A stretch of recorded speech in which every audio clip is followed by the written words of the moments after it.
اور اس سے پوچھا کہ یہ لوگ کہہ رہے ہیں کہ یہ میرے صحابی فرما رہے ہیں کہ آپ ہر نماز میں ہر قرات کے بعد سورۃ اخلاص پڑھتے تھے۔ تو انہوں نے کہا اللہ کے نبی اس میں رحمان کی اوصاف بیان کی گئی ہیں اور میں اسے پڑھتا ہوں، پسند کرتا ہوں اور پسند کرتا رہوں گا کیونکہ میں اس سے محبت کرتا ہوں۔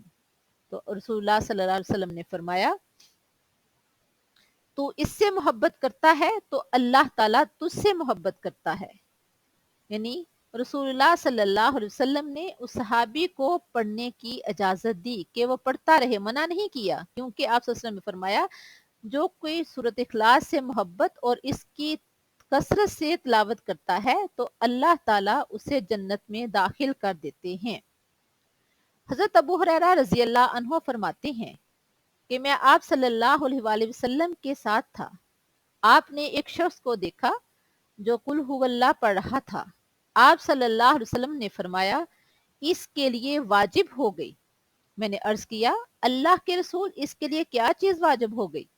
تو آپ صلی اللہ علیہ وسلم نے فرمایا جنت واجب ہو گئی۔ یعنی اس شخص کے قل ہو اللہ پڑھنے پر اللہ تعالیٰ نے جنت واجب کر دی ہے۔ باقی صورتوں میں تعداد نہیں بتائی گئی کہ اتنی دفعہ پڑھنی ہے، اتنی دفعہ پڑھنی ہے، جس طرح سے بھی ہم پڑھتے ہیں اللہ تعالیٰ قبول فرمائے اور اللہ تعالیٰ قبول فرماتے ہیں۔ لیکن سورۃ اخلاص کی کہیں 1 دفعہ، کہیں 3 دفعہ اور کہیں 10 دفعہ پڑھنے کی فضیلت بیان کی گئی ہے۔ آپ صلی اللہ علیہ وسلم نے فرمایا من قرأ قل هو اللہ احد 10 مرات، جس نے قل هو اللہ احد قل هو اللہ احد 10 مرتبہ پڑھی بنی اللہ بیتن فی الجنہ، اللہ نے اس کے لیے جنت میں گھر بنا دیا۔ یعنی باقی صورتیں جیسے بھی پڑھتے ہیں، جس طرح اللہ تعالیٰ نے حکم دیا ہے، اللہ کے نبی نے ہمیں بتایا ہے، اسی طرح سے پڑھتے ہیں۔ لیکن سورۃ الاخلاص کے بارے میں فرمایا کہ جس شخص نے 10 دفعہ سورۃ اخلاص پڑھی اللہ نے اس کے لیے جنت میں گھر بنا دیا ہے۔ اسی طرح میرے پیارے پیغمبر صلی اللہ علیہ وآلہ وسلم نے فرمایا نعم السورتان ہما یقرآن فی رکعتین قبل الفجر، 2 بہت خوبصورت صورتیں جو فجر کی نماز میں نماز سے پہلی رکعت میں پڑھی جاتی ہیں، وہ کون سی ہیں؟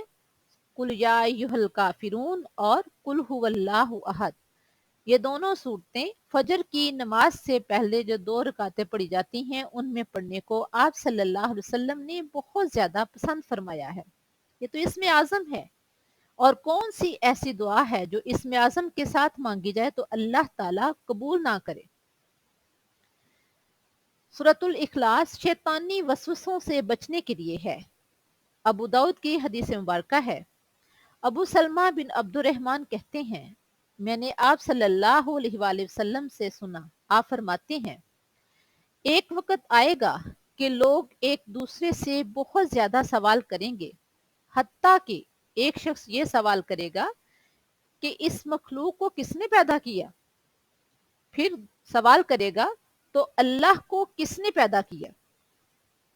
جب ایسے خیالات آنے لگیں، ایسے شیطان کی طرف سے وسوسے آنے لگیں تو آپ صلی اللہ علیہ وسلم نے فرمایا شیطان کے وسوسوں سے بچنے کے لیے سورۃ اخلاص پڑھیں اور سورۃ اخلاص پڑھ کر بائیں جانب 3 دفعہ تھوک دیں تو اللہ تعالیٰ شیطانی وسوسوں سے آپ کو بچا لے گا۔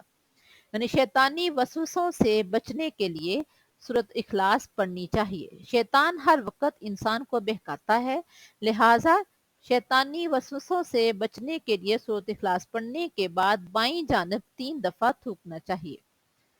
سورۃ اخلاص کی فضیلت و اہمیت بہت زیادہ ہے، لیکن اس کو پڑھنے کے ساتھ شرط یہ ہے کہ ہم اس کے مفہوم کو سمجھیں، اس میں اللہ نے کیا فرمایا ہے اس پر عمل کرنے کی کوشش کریں، اللہ کی وحدانیت کو سمجھیں اور مانیں۔ اگر ہم اللہ کی وحدانیت کو سمجھتے ہیں، اللہ کی وحدانیت کو مانتے ہیں تو ہم دنیا و آخرت میں سرخرو ہو جاتے ہیں اور اللہ تعالیٰ ہمیں سرخرو فرمائے گا۔ اللہ تعالیٰ سے دعا ہے کہ اللہ تعالیٰ ہمیں صحیح طور پر قرآن کریم پڑھنے کی توفیق عطا فرمائے۔ اللہ تعالیٰ ہمیں شرک سے بچاتے ہوئے اپنی عبادت کرنے کی، اللہ کی وحدانیت کو تسلیم کرنے کی، اللہ کی وحدانیت کو ماننے کی، اللہ کی وحدانیت کا اقرار کرنے کی توفیق عطا فرمائے۔ اللہ تعالی ہمیں اچھے اور سچے مسلمان بنائے۔ اللہ تعالی ہمیں ہر طرح کے شرک سے بچائے۔ آمین یا رب العالمین۔ السلام علیکم ورحمۃ اللہ۔